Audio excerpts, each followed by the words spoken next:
Morning students, आपको पता है कि थर्मल प्रॉपर्टीज की क्लासेस चल रही है कंटिन्यूअसली। आज भी उसी टॉपिक को हम कंटिन्यू करेंगे। मैंने आपको थर्मल प्रॉपर्टी में एक टॉपिक पढ़ाया था जिस टॉपिक का नाम था, आपको याद होगा, हीट कंडक्शन। और मैंने कहा था कि अगर आपके पास कोई भी एक सॉलिड बॉडी है, याद करो लास्ट लेक्चर, इसके इस एंड का टेम्परेचर T1 है, दूसरे एंड का टेम्परेचर T2 है, दोनों एंड के बीच की डिस्टेंस dx है। ध्यान से सुनना, दोनों एंड के बीच जो टेम्परेचर डिफरेंस है वो अगर dx है तो टेम्परेचर डिफरेंस कितना हो जाएगा इन दोनों एंड के बीच? बोलोगे सर हो जाएगा T1 माइनस T2। मैंने ये माना है कि T1 जो है वो ग्रेटर देन क्या है?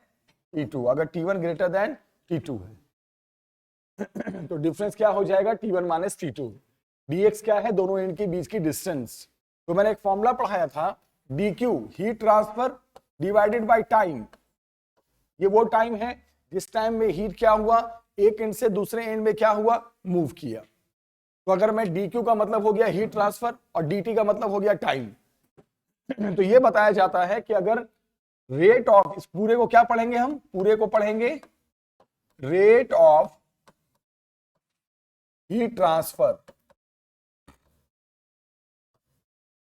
किसमें, कौन से मीडियम में ये है? ये ध्यान से देखना, ये कौन से मीडियम में हो रहा है? सॉलिड मीडियम में। सॉलिड मीडियम में जो हीट ट्रांसफर होता है उसी को हम कहते हैं कंडक्शन। dq क्या है? Heat transfer. dt क्या है? टाइम, जितने टाइम में हीट ट्रांसफर हुआ। और पूरे को अगर एक साथ पढ़ेंगे तो dq बाई dt, इसे पढ़ेंगे रेट ऑफ हीट ट्रांसफर। इसे पढ़ेंगे रेट ऑफ हीट ट्रांसफर। ध्यान से सुनना। तो क्या कहा गया? कहा यह गया कि अगर कोई भी सॉलिड मीडियम में जब हीट ट्रांसफर होता है तो उसे कंडक्शन कहते हैं। और जो रेट ऑफ हीट ट्रांसफर होता है उसका फॉर्मूला उन्होंने बताया, साइंटिस्ट ने इसका एक फॉर्मूला दिया, याद करना। एक होता है K कांस्टेंट, फिर होता है A cross section area of the body, फिर होता है dt चेंज ऑफ टेम्परेचर, और अपॉन dx दोनों एंड के बीच की डिस्टेंस। ये फॉर्मूला दिया साइंटिस्ट ने किसका? रेट ऑफ हीट ट्रांसफर का। किसका? रेट ऑफ कंडक्शन का। कंडक्शन कहां बोला जाता है? जब हीट कौन से मीडियम में ट्रेवल करता है? सॉलिड मीडियम में, तब उसे कंडक्शन बोला जाता है। के कांस्टेंट होता है बेटा, ये के को हम कांस्टेंट कहते हैं और इस कांस्टेंट को कहते हैं कोएफिशिएंट ऑफ थर्मल कंडक्टिविटी। ये के कांस्टेंट होता है और कांस्टेंट को कहते हैं कोएफिशिएंट ऑफ थर्मल कंडक्टिविटी। याद रखना, ये कांस्टेंट को हम कहते हैं कोएफिशिएंट ऑफ थर्मल कंडक्टिविटी। ये कांस्टेंट हर मटेरियल के लिए अलग अलग होता है, हर मटेरियल के लिए अलग अलग होता है। इसकी यूनिट भी मैंने बता चुका हूं, जूल पर सेकेंड मीटर केल्विन, ये इसकी यूनिट होती है इस कांस्टेंट की। ए के बारे में भी मैं डिस्कस कर चुका था पहले, मैं आज रिवाइज करा रहा हूं। ए का मतलब होता है cross sectional area, cross sectional area of what? The body. अब जब इतना हमने पढ़ा दिया तो इसमें एक बहुत काम की बात बताने जा रहा हूं, सुनिएगा। ये जो dq बाई dt है, जो rate of transfer of heat है, जो rate of flow of heat है, इसे हम थर्मल करंट भी कहते हैं। This is very important topic, important से भी इंपॉर्टेंट टॉपिक, इसे थर्मल करंट भी कहते हैं। अब बड़ा सुनो ध्यान से, जब आप 10th क्लास में थे तो आपने पढ़ा होगा कि rate of flow of charge, जब चार्ज फ्लो करता है तो उस rate of flow of charge को हम इलेक्ट्रिक करंट कहते थे। तो जिस तरह चार्ज का जो रेट ऑफ फ्लो होता था, चार्ज का, इलेक्ट्रिक चार्ज का, उसके रेट ऑफ फ्लो को हम इलेक्ट्रिक करंट कहते थे। उसी तरह यहां पर याद रखना, जो rate of flow of heat होगा, ये भी तो रेट ऑफ फ्लो है लेकिन ये चार्ज का नहीं है, किसका है? हीट का है। तो इसको भी dq बाई dt को, rate of flow of heat को हम थर्मल करंट कहते हैं। एक नया नाम सुन लो। जिस तरह rate of flow of charge class 10th, जिस तरह rate of flow of charge class 10th, dq by dt rate of flow of charge class 10th, बार बार बोल रहा हूं, उसे हम थर्मल करंट के नाम से जानते थे, सॉरी इलेक्ट्रिक करंट के नाम से जानते थे। उसी तरह rate of flow of heat, once again I am repeating, rate of flow of heat, उसे हम थर्मल करंट के नाम से जानते हैं। तो याद रखना बेटा, हम इसे थर्मल करंट भी कहते हैं, rate of flow of heat को हम थर्मल करंट भी कहते हैं। और मेरी बात सुनो ध्यान से, बहुत काम की चीज बता रहा हूं, कंपटीशन में भी काम आएगा। क्या फॉर्मूला मैंने पढ़ाया rate of flow of heat का अभी 2 मिनट पहले? के ए आपके सामने दिख रहा है dt बाई डी एक्स, तो के ए dt बाई डी एक्स, इसको थोड़ा सा ब्रेन लगाएंगे हम, इसको हम लिख सकते हैं dt by D x by के ए। बोलोगे सर हाँ लिख सकते हो, बात तो वही है, ये के ए ऊपर जाएगा फिर वैसा ही बन जाएगा। और अब जरा सुनना, जब आप क्लास 10th में हुआ करते थे तो आपने पढ़ा था करंट इज इक्वल टू, आपने पढ़ा था voltage upon resistance. Current is equal to होता है, ओम्स लॉ पढ़ा होगा आपने, voltage upon resistance, V equal to I R, I is equal to V by R. अब जरा इसको इससे कंपेयर करो, ये थर्मल करंट है, ठीक है, तो वोल्टेज की जगह पे क्या दिख रहा है आपको? dt, तो यहाँ पे जो dt बना इसे कहेंगे thermal voltage, normal voltage, electric voltage नहीं कहेंगे, इसे कहेंगे थर्मल वोल्टेज, या इसे कहेंगे, ध्यान से देखना बेटा, या इसे कहेंगे थर्मल पोटेंशियल डिफरेंस, या इसे कहेंगे thermal potential difference. Potential difference ही वोल्टेज होता है। और करंट हो गया, करंट की जगह पे करंट, ओके करंट है ना, थर्मल करंट, वोल्टेज की जगह पे ये आ रहा है, रेजिस्टेंस की जगह पे आ रहा है dx बाई के ए, तो यहाँ पे जो dx बाई के ए है इस फॉर्मूले में, इसे कहेंगे हम थर्मल रेजिस्टेंस। ये सब 11th में नहीं आता उतना डिटेल में, बट मैं कंपटीशन के लिए बता रहा हूं। जिस तरह rate of flow of charge electric current देता है, उसी तरह rate of flow of heat को हम एक नया करंट बोलते हैं, उसे कहते हैं thermal current. Current from thermal, thermal से भी करंट बनता है, हीट से भी करंट बनता है, वाटर से भी करंट बनता है, चार्ज से भी करंट बनता है, तो ये थर्मल करंट है।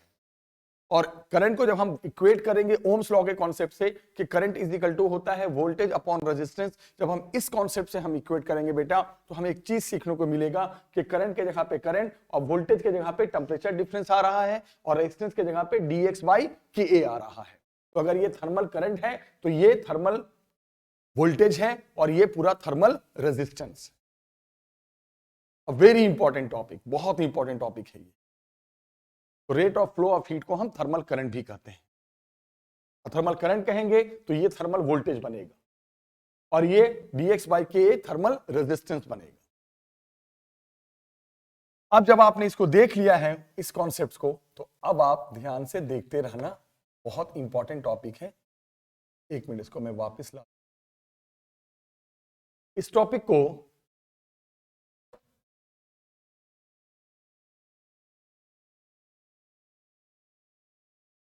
को बच्चे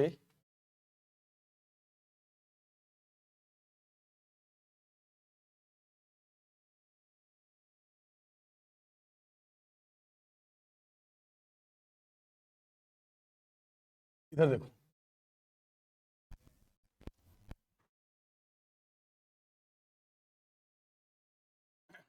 से मैं स्क्रीनशॉट ले रहा था ताकि कुछ बच्चों को बाद में लाना पड़े तो दे दूंगा, ठीक है। चलो स्टार्ट करते हैं। अब यहां पर जरा सा जब हमने ये देख लिया है तो हम इस पे एक क्वेश्चन कराते हैं। बड़ा अच्छा क्वेश्चन, बहुत अच्छा क्वेश्चन है। क्वेश्चन ये है कि आपके पास 2 रॉड हैं, एक रॉड ये है और एक रॉड ये, 2 रॉड है। देखना ध्यान से, बहुत अच्छा क्वेश्चन है। आपके पास 2 रॉड है बेटा, एक रॉड जो है वो स्टील का है और एक रॉड जो है वो कॉपर का है। साफ लिखा है कि हमारे पास 2 रॉड है, हमारे पास 2 रॉड है बेटा, एक रॉड स्टील का है और एक रॉड कॉपर का है, और ये लेंथ ऑफ स्टील रॉड है और ये लेंथ ऑफ कॉपर रॉड है। यहां का टेम्परेचर उसने बोल दिया है 300 डिग्री सेल्सियस पे है मामला, और यहां का टेम्परेचर उसने बोल दिया है 0 डिग्री सेल्सियस पे है। कभी कभी 0 डिग्री सेल्सियस ना लिखकर ये भी बोल देता है कि आइस पॉइंट पे है, तो अगर आइस पॉइंट भी लिख दे तो समझ जाना वो 0 डिग्री सेल्सियस पे है। ध्यान से मेरी बात को सुनना, यहां पर ये सारी चीजें गिवन है, ठीक है। तो अब ये स्टील है, ये कॉपर है, ये लेंथ ऑफ स्टील है, ये लेंथ ऑफ कॉपर है, ये इधर का टेम्परेचर 300 डिग्री सेल्सियस है, कॉपर के एक एंड का टेम्परेचर 0 डिग्री सेल्सियस है, और ये इसे जंक्शन कहा जाता है। जहां पे दोनों वायरें मिल गई हैं, दोनों रॉड मिल गए, उसे जंक्शन, जंक्शन किसे कहते हैं? जहां पे 2 चीज मिल जाती हैं। तो ये जंक्शन है, इसका टेम्परेचर T गिवन है, ये बीच का T है। तो T क्या है समझने वाली बात है, ये जो T मैंने लिखा है, ये जो T लिखा है मैंने यहां पर, ये T जो लिखा है, T इज द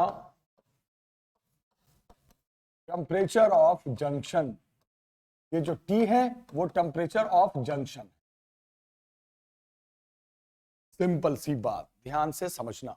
और क्या बोला है बेटा, आपको पता है कोफिशिएंट ऑफ थर्मल कंडक्टिविटी होता है, तो coefficient of thermal conductivity given है, के गिवन है, के गिवन है स्टील का, S for steel 309 joule per second metre kelvin. उसके बाद K coefficient of thermal conductivity copper का दे रखा है 106 joule per second metre kelvin. Value सब गिवन है कांस्टेंट का, देखते जाओ क्या क्या चीजें गिवन है, अच्छे से देखना। उसके बाद क्या गिवन है, एरिया, एरिया ऑफ स्टील साफ लिखा है कि area of steel area of copper का डबल है, मतलब कोई वैल्यू नहीं गिवन एरिया का, एरिया का वैल्यू नहीं गिवन है। अब साफ दिख रहा है ना कि स्टील ज्यादा मोटा है, कॉपर पतला है, तो स्टील का एरिया ज्यादा होगा क्रॉस सेक्शन, तो एरिया ऑफ स्टील कॉपर का डबल है, वैल्यू नहीं गिवन है, रिलेशन गिवन है। उसके बाद लेंथ ऑफ स्टील गिवन है 5 सेंटीमीटर, मीटर में हो गया 0.05 metre. Length of copper given है 6 सेंटीमीटर, मीटर में हो गया 0.06 मीटर। तो पूछा क्या है जरा सुनो, पूछा ये है find temperature of junction, junction का टेम्परेचर बताओ। ये जो मिड पॉइंट दोनों जहां मिल रहे हैं ना जंक्शन, इस जंक्शन का टेम्परेचर बताओ। दोनों की लेंथ गिवन है, ये स्टील का एक एंड 300 डिग्री सेल्सियस पे है, कॉपर का एक एंड 0 डिग्री सेल्सियस पे है। जहां दोनों मिल रहे हैं वो जंक्शन है, जंक्शन का टेम्परेचर बताना है कि जंक्शन का टेम्परेचर क्या हो। एरिया का रिलेशन गिवन है। तो इस सवाल को जब हम करने जाएंगे तो सबसे पहले हम जो पढ़ा रहे हैं वो ध्यान से देखिएगा, बहुत अच्छा टॉपिक है, बहुत ही अच्छा क्वेश्चन है। सबसे पहले आप हमें बताइए कि स्टील और कॉपर रॉड सीरीज में है। आपको पता है अगर दो चीज साथ साथ जुड़ जाए तो वो सीरीज में होती हैं, अगर कोई चीज लाइन में लाइन बाय लाइन एक साथ साथ जुड़ जाए तो वो सीरीज में होती हैं, और एक के ऊपर एक जुड़ जाए तो वो पैरेलल होती हैं। तो ये साफ साफ आंखों से दिख रहा है कि ये सीरीज में है, एकदम क्लियरली दिख रहा है। तो बोलोगे सर यहां साफ हमें दिख रहा है कि स्टील एंड कॉपर, ये जो दोनों रॉड हैं वो सर बिल्कुल साफ दिख रहा है कि वो सीरीज में है, एकदम साफ दिख रहा है कि सीरीज में है। फिर आप जब 10th क्लास में थे तो आपने पढ़ा होगा सीरीज में अगर दो वायरें होती हैं तो उसमें फ्लो होने वाला करंट सेम होता है। तो यहां भी बोलोगे सर सीरीज में तो करंट सेम होगा, तो यहां कौन से करंट की बात हो रही है, थर्मल करंट की। तो बोलोगे सर सीरीज में है सर, तो इसका मतलब ये हो गया सर कि यहां पे जो थर्मल करंट होगा, यहां पे जो थर्मल करंट होगा ना सर वो क्या होगा, सेम होगा। ये सब तो ब्रेन लगाना है, फिजिक्स यही तो है। जब कोई चीज सीरीज में होता है तो उसमें फ्लो होने वाला जो भी करंट वगैरह है वो सेम होता है। तो जब दोनों वायरें सीरीज में हैं तो इसमें फ्लो होने वाला करंट सेम होगा। अब यहाँ इलेक्ट्रिक करंट की तो बात हो नहीं रही है, यहाँ तो बात हो रही है थर्मल करंट की, तो थर्मल करंट सेम होगा। Yes, thermal current same. तो अब क्या करेंगे, ध्यान से सुनना। थर्मल करंट का क्या मतलब होता है आप जानते हो, dq by dt। Thermal current same होने का मतलब dq बाई dt सेम होगा। थर्मल करंट यही तो होता है, dq बाई dt, अभी पढ़ाया। अब dq बाई dt सेम होने का क्या मतलब हो गया, dq बाई dt सेम हो गया। थर्मल करंट सेम होने का मतलब dq बाई dt सेम हो गया। अब dq बाई dt सेम होने का मतलब हो गया कि जो थर्मल करंट जो dq बाई dt सेम का मतलब ये हो गया स्टील का होगा, स्टील में होगा वही dq बाई dt इसमें होगा बेटा, कॉपर में होगा। यही होना इसका मतलब, जो dq जो थर्मल करंट की वैल्यू स्टील रॉड में होगी वही थर्मल करंट की वैल्यू कॉपर में होगी। देखो कैसे कैसे सवाल सॉल्व हो रहा, देखते जाओ। अब dq बाई dt का फॉर्मूला रखो जो मैंने पढ़ाया इतने दिनों से, k a dt, सब स्टील का डाटा ले रहे हैं, अपॉन dx। बोलोगे यस सर, वेरी गुड। सब स्टील का, इधर सब स्टील का लिया गया, सब में नीचे एस लगा दिया, के ए dt बाई dx। यही तो होता है फॉर्मूला थर्मल करंट का, ये तो फॉर्मूला होता है rate of flow of heat का। उधर आ जाओ कॉपर में, के of copper, area of copper, change of temperature of copper, upon dx of copper, finish. अब हमारा काम फिनिश हो गया है, अब आपका काम शुरू हो रहा है वैल्यू रखने का। Constant for steel 309, area steel का नहीं गिवन है, रिलेशन गिवन है। एरिया स्टील का देखो नहीं गिवन है, रिलेशन गिवन है। क्या? Twice of area of copper into change of temperature for the steel rod. Steel का ये एन 300 डिग्री सेल्सियस पे, ये एन टी पे, स्टील की बात हो रही है। सिर्फ स्टील को देखो, स्टील का डाटा है ये। 300 minus T, 300 minus T upon dx। dx का मतलब होता है जहां से जहां हीट फ्लो कर रहा है, हीट तो इधर से इधर जाएगा, हीट तो इधर से इधर जाएगा ना बेटा, क्योंकि ये हाई है और ये लो है। तो हीट कहां से कहां फ्लो कर रहा है? इधर से इधर। तो कितना हो गया? दोनों एंड के बीच का दूरी स्टील रॉड के लिए जो उसकी लेंथ है। dx का मतलब क्या होता है? पढ़ाया था ना मैंने, दोनों एंड के बीच का डिस्टेंस, जहां से जहां हीट जा रहा है। तो स्टील रॉड में हीट यहां से यहां आ रहा है, तो dx इसका लेंथ ऑफ स्टील होगा। लेंथ ऑफ स्टील गिवन है शायद, लेंथ ऑफ स्टील है 0.05। हो गया। अब आ जाओ इधर, उधर आ जाओ। उधर का मतलब किधर आ जाओ? कॉपर की तरफ आ जाओ। Constant of copper, constant of copper देखो कितना गिवन है, 106 into area of copper. Value तो लिख दो ऐसी, वैल्यू नहीं गिवन है। dt, अब बोलोगे dt क्या है? dt किसके लिए? कॉपर के लिए। t माइनस 0, इधर से इधर हीट आ रहा है ना, high minus low, t minus 0 upon dx of copper. मतलब दोनों एंड के बीच की डिस्टेंस कॉपर के। dx का मतलब होता है, कितनी बार बताऊं, दोनों एंड के बीच की डिस्टेंस। तो कॉपर में जो हीट फ्लो करेगा इन दोनों एंड के बीच की डिस्टेंस, इसकी लेंथ होगी कॉपर की, जो गिवन है 0.06। बस area of copper, area of copper दोनों तरफ क्या हो गया? कैंसिल। कैंसिल होने के बाद हमें तो निकालना है जंक्शन का टेम्परेचर, तो थोड़ा सा और मैथ्स लगा देते हैं। 300 माइनस टी, ये टी को नीचे डाल दो, equal to 106 into 5 upon 309 into 2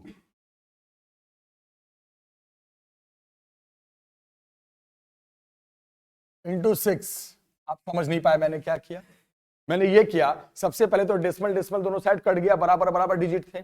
उसके बाद टेम्परेचर वाले को एक तरफ और वैल्यूज को एक तरफ। अब तो मैथ्स चल रहा है, फिजिक्स खत्म हो चुका है। उसके बाद जो भी आएगा सॉल्व करके आराम से आप सॉल्व करके आप क्या निकाल सकते हो? टी। टी का मतलब टेम्परेचर ऑफ द जंक्शन। एक सिंपल सा सवाल था, वेरी सिंपल क्वेश्चन, आप देख सकते हैं। तो यहां पे जो हमने क्वेश्चन दिया, चाहो तो स्क्रीनशॉट भी ले सकते हो। मैंने यहां पे जो क्वेश्चन भेजा, इस क्वेश्चन में आपने देखा थर्मल करंट वगैरह सबका कॉन्सेप्ट इस्तेमाल किया मैंने, और टेम्परेचर ऑफ जंक्शन निकाल दी। एक क्वेश्चन इस पे और प्रैक्टिस कराते हैं, इससे कंडक्शन आपका बहुत अच्छे से हो जाएगा। एक क्वेश्चन और देखते हैं, ये बहुत ही अच्छा क्वेश्चन है, one of the best question है ये question, one of the best. अच्छा है, ध्यान से सुनिएगा। आपके पास दो रॉड है, एक रॉड और आपके पास ये है दूसरी रॉड। दोनों रॉड की लेंथ L1 है, इसकी L2 है। सुनते रहना ध्यान से बेटा। ये है T1 टेम्परेचर पे, ये है T2 टेम्परेचर पे, और ये आप समझ रहे हो ना क्या है? ये जंक्शन, जंक्शन का टेम्परेचर T है। देखो देखो क्या पूछ रहा है, ध्यान से देखना।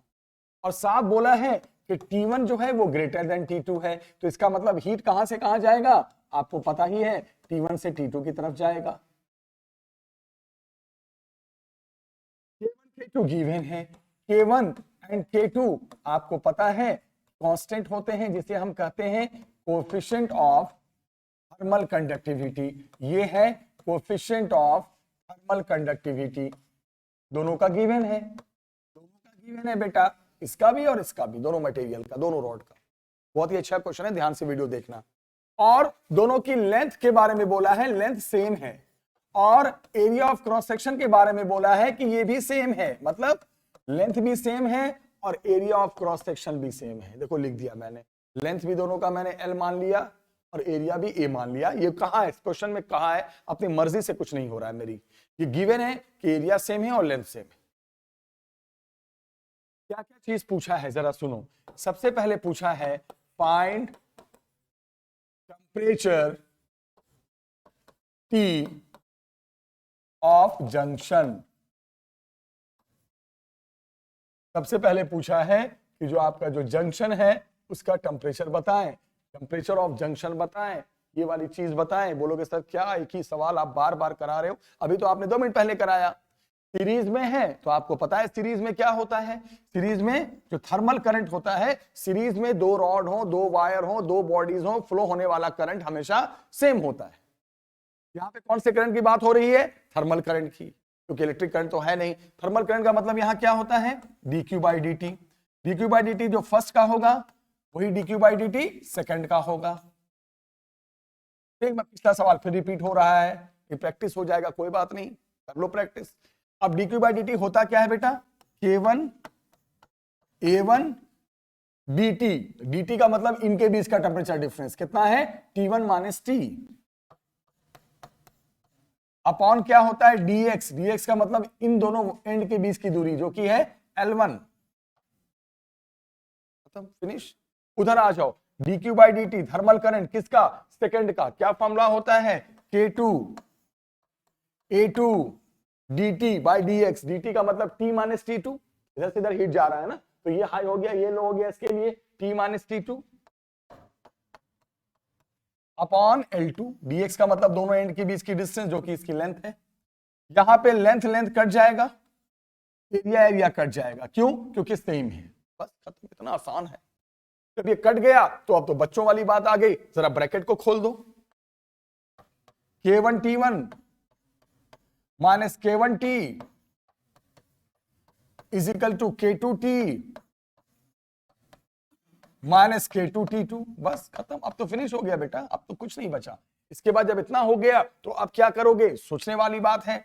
k1 t1 plus k2 t2, मैंने क्या किया? T2 वाले टर्म को इधर ला दिया और T वाले टर्म को उधर लेके जा रहे हैं। K1 plus K2 into T। Math से, बच्चों वाला मैथ से, फिजिक्स यहीं पे खत्म हो चुका है। मैथ से ये सब क्लास 7वीं 8वीं के लेवल का मैथ से ये T वाले को एक तरफ, T1 T2 को वाले को एक तरफ। मुझे निकालना है T, मुझे तो ये निकालना है ना टेम्परेचर ऑफ जंक्शन। आ गया टेम्परेचर ऑफ जंक्शन, खत्म करो ना बात को। T इक्वल टू आ गया बेटा K1 T1 plus K2 T2 upon K1 plus K2। कहानी खत्म। आगे टेम्परेचर ऑफ जंक्शन आ गया, ये तो पूछा था। सेम सवाल तो अभी कराया, 2 मिनट पहले तो कराया, उसमें वैल्यूज थे, इसमें वैल्यूज नहीं है। मेथड तो ही है, प्रैक्टिस हो गया दोनों सवाल का। अब क्या पूछा है? अब मेन बात तो सुनो, एक तो पार्ट का, इसमें 2 सवाल है।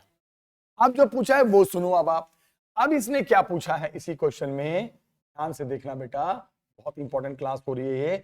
अब इसने क्या पूछा है इस क्वेश्चन में, सुनना आप।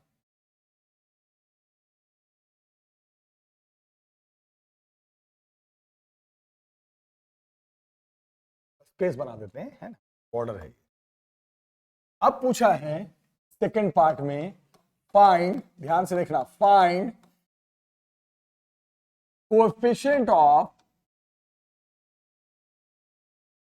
Thermal conductivity.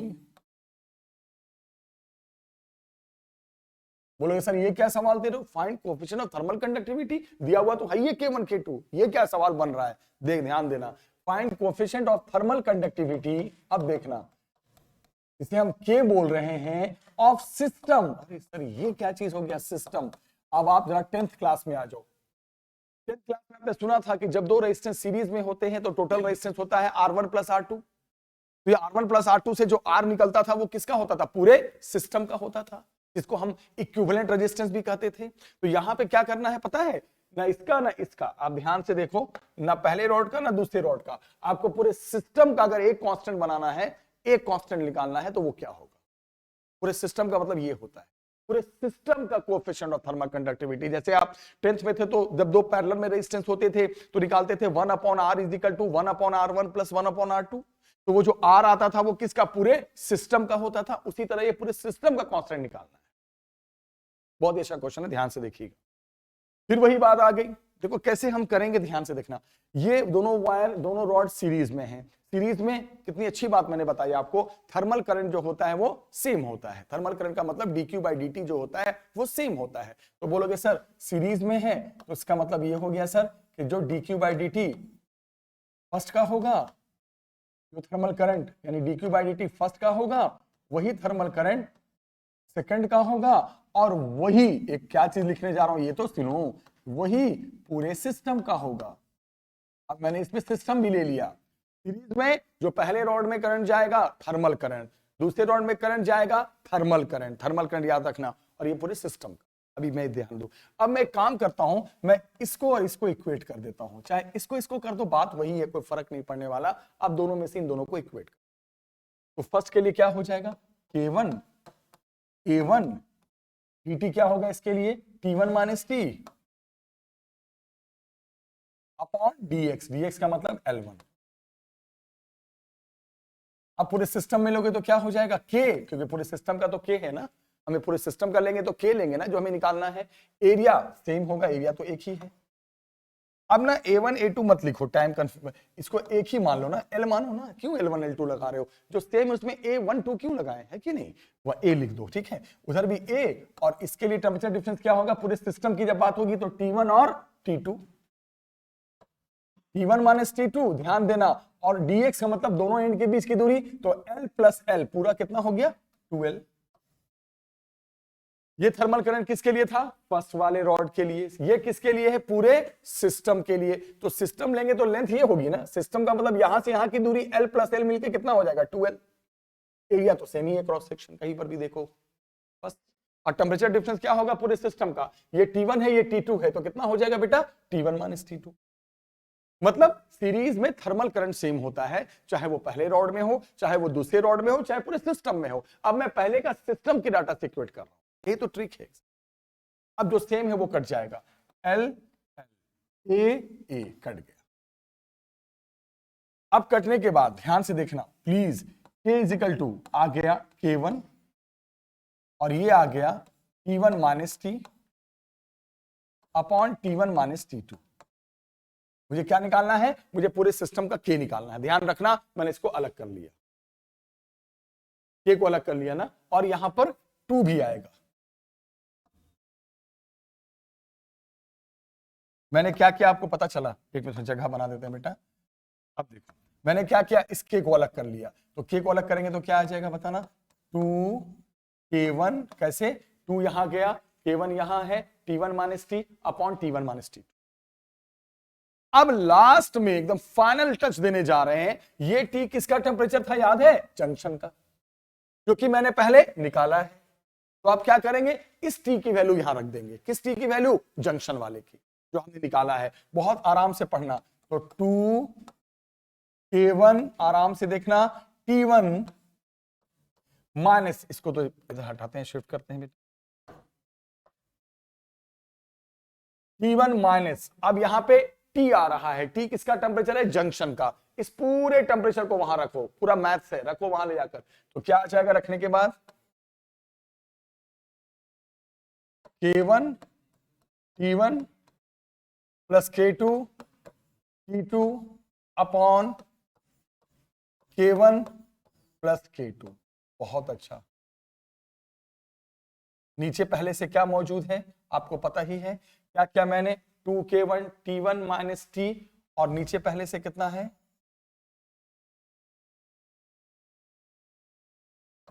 T1 minus T2। मैंने क्या किया समझे नहीं आप, 2K1 ठीक है, T1 ठीक है, माइनस टी ये पूरा T जो आया था जंक्शन का टेंपरेचर वो उठा के रख दिया, और नीचे पहले से T1 माइनस T2। मैंने कुछ नहीं किया, आप कंफ्यूज मत होना, मैंने इस T की वैल्यू को यूज किया है। ये पूरी वैल्यू किसकी है, T की वैल्यू, T की वैल्यू। अब इसके बाद अब आपको मैथ्स ही मैथ्स, फिजिक्स खत्म, अब आप मैथ्स ही मैथ्स आ गया। 2K1 बोलो कैसे, अब क्या करो, ये एलसीएम लो, तो ये K1 प्लस K2 इससे मल्टीप्लाई होगा, तो करो मल्टीप्लाई भाई, K1 T1 plus K2 T1, bracket खोल दो, minus K1 T1 minus K2 T2, नीचे आ जाओ, K1 plus K2 into T1 minus T2। ये तो फिजिक्स नहीं है, मैथ से आप समझो, कंफ्यूज मत होना। हो गया, यहां से K1 T1 प्लस माइनस क्या हो गया, कैंसिल। कैंसिल होने के बाद साफ दिख रहा है K इजिकल टू बच गया बेटा 2K1, K2 T1, K2 T2, K2 दोनों में कॉमन है, देखो तो K2 कॉमन ले लो, ऊपर बच गया ब्रैकेट में T1 माइनस T2, नीचे क्या है पहले से K1 प्लस K2, और क्या है पहले से T1 माइनस T2। बस खत्म कर रहे हैं, आराम से पढ़ो। फिर T1 minus T2, T1 minus T2 cancel हो गया, लास्ट में क्या बच गया पूरे सिस्टम का, क्या तो गया 2K1 K2 upon K1 plus K2। Yes, ये पूरे सिस्टम का आ गया कोएफिशिएंट ऑफ थर्मल कंडक्टिविटी। तो ये कोई फॉर्मूला मत समझ जाना, क्योंकि ये तभी आता है जब दोनों की लेंथ सेम है, दोनों का एरिया सेम है। अगर लेंथ और एरिया अलग अलग होता तब तो ये वैल्यू आती नहीं, फिर तो ये कटता नहीं, फिर तो एरिया कैंसिल नहीं होते, फिर कोई और वैल्यू आ जाती। तो ये अगर मतलब ये कोई फॉर्मूला टाइप का मत यूज करना, ये हाँ अगर फॉर्मूला टाइप का बनाना चाहते हो तो ये तभी यूज करना जब लेंथ सेम हो और एरिया सेम। तो दो क्वेश्चन दिए मैंने, एक तो टेम्परेचर ऑफ जंक्शन बताओ, और एक अगर इस सिस्टम का कांस्टेंट K1 है, इस सिस्टम का कांस्टेंट K2 है, इधर का coefficient of thermal conductivity K1 है, दूसरे रॉड का coefficient of thermal conductivity K2 है, तो पूरे सिस्टम का K क्या होगा ये हमने किया। थर्मल करंट पहले का, दूसरे का, पूरे सिस्टम का। आप चाहते तो इसको भी इक्वेट कर सकते थे, सेकंड को इसके साथ, तभी आंसर यही आता, ऐसा नहीं कि आंसर बदल जाता। तो ये पूरे सिस्टम का कोएफिशिएंट ऑफ थर्मल कंडक्टिविटी निकला। तो ये जो टॉपिक मैंने आज आपको पढ़ाया, जो फिनिश किया, वो था कंडक्शन। एकदम अच्छे से फिनिश कर दिया, बहुत अच्छे अच्छे क्वेश्चंस कराए। अच्छी लगे तो लाइक जरूर करना, लाइक नहीं करते हो आप लोग, लाइक जरूर करना और आगे शेयर कर देना। नेक्स्ट वीडियो में हम नए टॉपिक के साथ मिलेंगे बेटा, तब तक आप पढ़ाई कीजिए अच्छे से। Take care, bye bye.